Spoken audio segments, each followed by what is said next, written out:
Hey, I want to talk with you today about kind of 4 roles of leadership that a church planner has to be willing to play when it comes to launching their church.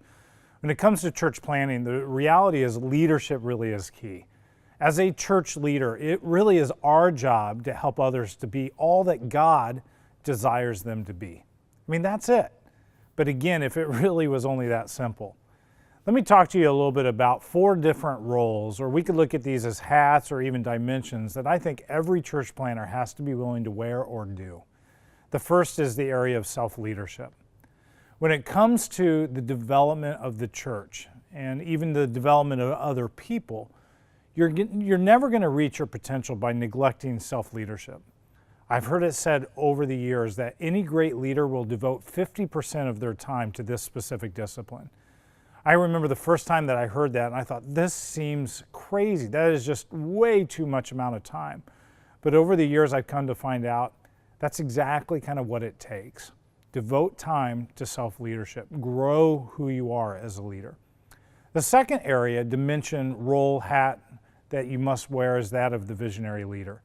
This is about giving hope and really a clear picture of what the future is about. This begins by defining reality, but then pointing clearly to a preferred future.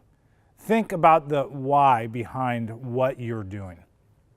The third area that's critical when it comes to church planning and leadership is managerial leadership. This is really the time for action. The vision has been spoken, but managerial leadership is all about putting feet to that vision. It really is an essential piece of learning to lead any structure or organization.